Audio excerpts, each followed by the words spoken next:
Thank you very much. I'd like to welcome onto our Bite stage our final speaker for today.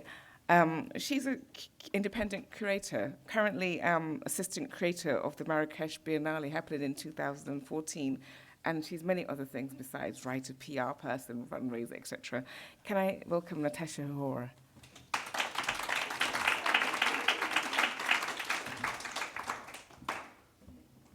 Hiya. So I'm here today to talk about an exhibition I curated called The Yellow Wallpaper. It was around a short story written in 1892 by a writer called Charlotte Perkins Gilman. And I'm going to start with an extract from the story just because I want her voice to be very present in kind of what I'm talking about today. It is very seldom that mere ordinary people like John and myself secure ancestral halls for the summer. A colonial mansion, a hereditary estate, I would say a haunted house and reach the height of romantic felicity, but that would be asking too much of fate. Still, I would proudly declare that there is something queer about it, else why should it be let so cheaply, and why have stood so long untenanted? John laughs at me, of course, but one expects that in a marriage.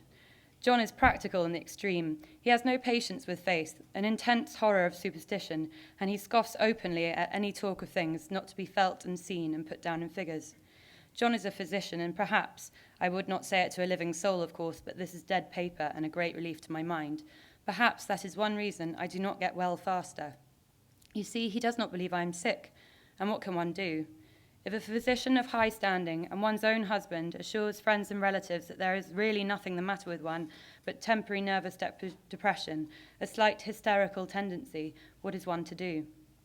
My brother is also a physician and also of high standing, and he says the same things. So I take phosphates or phosphites, whichever it is, and tonics and journeys and air and exercise, and am absolutely forbidden to work until I am well again. Personally, I disagree with their ideas. Personally, I believe that congenial work with excitement and change would do me good, but what is one to do?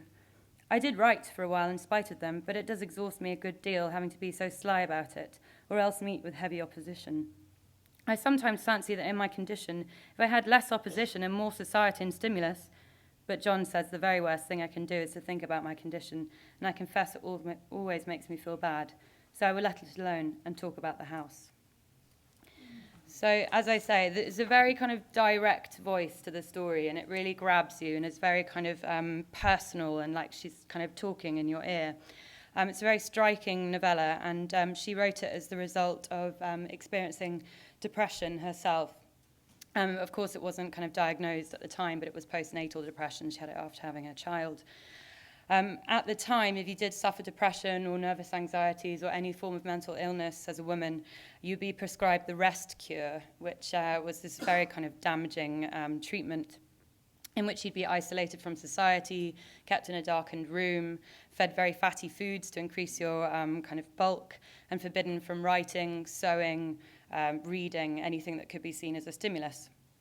The doctor who really propagated this in American society was called Dr. Weir Mitchell, who's actually name-checked in the story.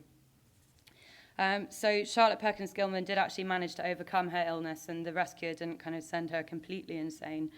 And she really came out of it to write this story to try and change the way that psychologists were treating women.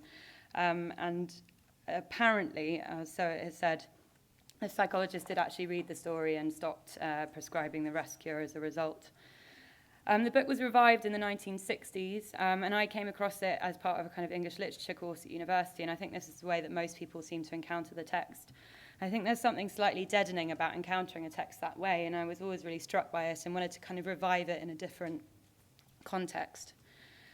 So the exhibition is in part a kind of effort to bring it out of the field of academia.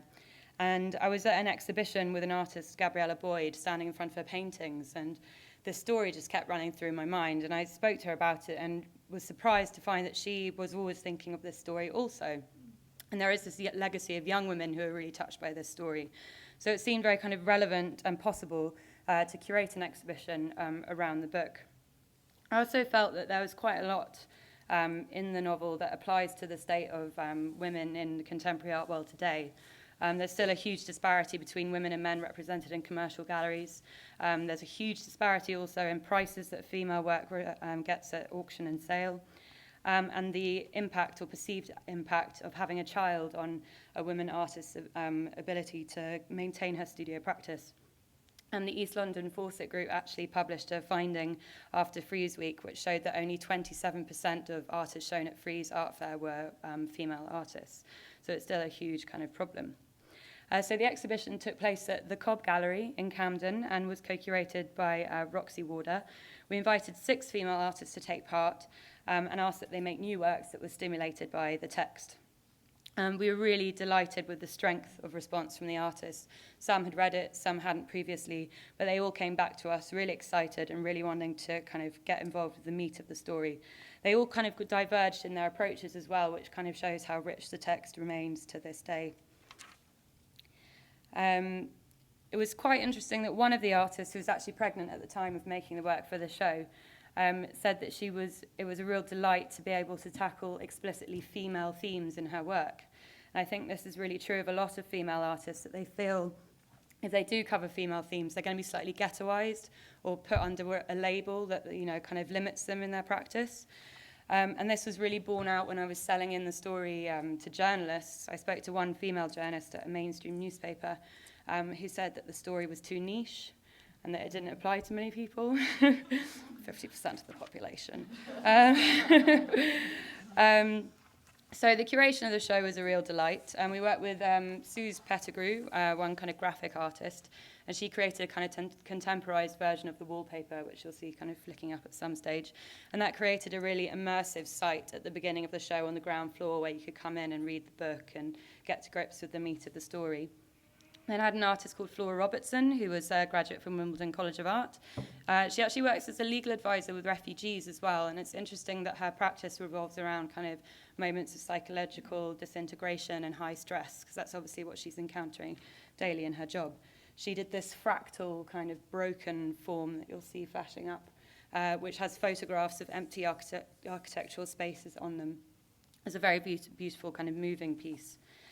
We also had Adeline de Monsignat, who's here today, a very talented sculptor, and she created a work called Mother in Child, so kind of very sensual and unsettling work, which is this hand-blown glass object stuffed with vintage fur, perched precariously on this wrought iron table, surrounded by mirrored bars that reflect you and the piece. And there's this kind of sense that the object almost might be falling off the table. And the dimensions are such that it's the same size and weight as a newborn baby. I was allowed to hold it when it came into the gallery, but we couldn't let people touch it when it was there because it was very delicate. But so it was interesting that Adeline really drew out this postnatal depression element, which actually wasn't an aspect of the book that I had picked up when I kind of encountered it. Eve Ackroyd is another painter, and she created a really beautiful series of painting depicting various parts of the body, focusing especially on the hands, because very much within the story, the protagonist is constantly touching this wallpaper as she kind of descends further and further into madness. Gabriella Boyd really kick-started the exhibition for me, and she created a series of paintings of very intense textures and patterns with these very strange hovering male presences in them that you don't immediately see when you see the painting, and then they become more and more apparent the further you look into the picture. Becky Allen was the final artist. She made these. She's very interested in kind of dream states and brain kind of energy patterns as picked up in MRI scans. And she creates these very kind of delicate little prints and drawings. And they're really kind of got this obsessive compulsive quality that is very much conveyed in the book also. So that was the exhibition. It was a really kind of excellent one to be working on. And I just wanted to leave you with some more words from the novel itself.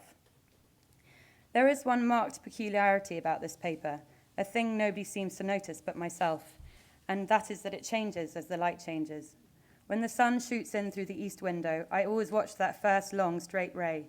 It changes so quickly that I can never quite believe it. That is why I watch it, always. By moonlight, the moon shines in all night where there is a moon. I wouldn't know it's the same paper. At night, in any kind of light, in twilight, candlelight, lamplight, and worst of all by moonlight, it becomes bars. The outside pattern, I mean, and the one behind it, as plain as can be. Thank you.